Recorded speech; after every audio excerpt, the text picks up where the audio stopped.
Encore une histoire de vol massif de données personnelles qui secoue le Québec. Les renseignements de 360 000 enseignants à l'emploi aux retraités qui sont à risque. On parle de vols de données qui ont touché 51 400 enseignants jusqu'à maintenant. Le ministère de l'Éducation a eu la confirmation le 19 février. On en discute avec notre analyste en cybersécurité, Steve Waterhouse.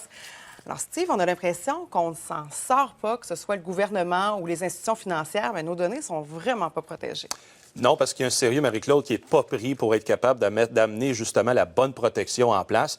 Et dans ce cas ici, que ce soit un élément d'un ministère, bien, je crois qu'il y a un élément qui a été oublié, qui est de refaire ses devoirs. Puis on parle justement, c'est là 1 an plus que ça a été fait, ce méfait-là, et qu'il reste pareil que malgré le contexte international, avant même donc l'événement des Jardins, bien, tout était en place pour dire qu'il faut rehausser la sécurité, de protéger l'accès aux données et surtout les données lorsqu'elles sont en repos, bien, qu'elles soient cryptées pour pas que n'importe qui y ait accès et de donner l'accès facile à des situations comme ça. Mais là, on a parlé quand même de 400 plaintes. On peut lire ça d'ailleurs dans le Journal de Montréal. 400 plaintes de fraude. Puis il y a même un enseignant qui se retrouvait avec des dettes de 12 000 C'est Oui. pas rien. Ça vient vraiment affecter les gens. C'est la conséquence qui arrive lorsqu'il y a des pertes de données de cette nature-là. Et on le voit encore une fois, veut dire, il y a 6 ans, c'était avec la fuite d'informations de LinkedIn. Là, cette année, c'est avec la fuite d'informations d'Ashley Madison. Et donc, c'est des gens que toutes leurs informations personnelles se retrouvent au grand vent. Et nécessairement, il y a des malfaisants, eux autres, la première étape qu'ils vont faire, bien, c'est de faire justement des fraudes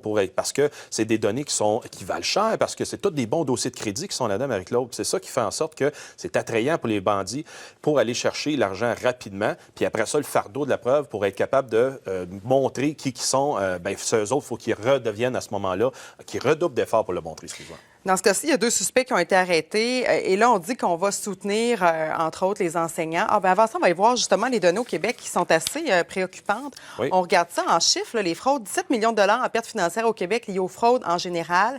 Les victimes qui ont perdu 5 millions de dollars, ça, c'est en 2018. Là. Oui. Et hausse de 22 ça touche près de 17 000 personnes pour finalement l'année dernière, comme on parle de 2018, puis on est en début de 2020. Mais c'est assez préoccupant. Puis là, on dit aux gens, bien, on va vous assurer un service après, on va surveiller, par exemple, votre crédit, ou on va surveiller vos informations. Mais est-ce que ça protège réellement les gens ou c'est trop peu, trop tard? Ça protège rien. Ça, c'est un avertisseur de manipulation de données financières et surtout du crédit. Donc, s'il y a des faussaires qui vont se servir de ces informations des victimes, bien, à ce moment-là, si la personne réclame que j'ai jamais fait une demande d'un 3e cellulaire, j'ai jamais acheté une 2e maison, là, à ce moment-là, ayant consacré que la personne a été victime d'un vol d'identité, d'un vol d'informations financières, bien là, il y a une 3e partie, excuse-moi, qui va être capable de prouver que, bien, regarde, en relation avec ça, c'est vrai que c'est pas cette personne-là. Ça va aider dans ce sens-là, mais ça prévient aucunement que la personne va quand même être capable d'aller se présenter avec une fausse carte d'identité et de dire, bien, moi, je suis la personne X, puis je veux acheter ce bien et services-là. Est-ce que nos gouvernements en font assez, justement, pour nous protéger? Bien, nécessairement, dans la dernière année, suite à Desjardins, ça a été le coup de barre qui était nécessaire pour faire cet éveil collectif-là. Et présentement, il y a les ministres de la Transformation numérique, de Justice et Finances qui sont en train de revoir les pratiques et surtout, donc, les pratiques avec une politique de cybersécurité que j'y contribue.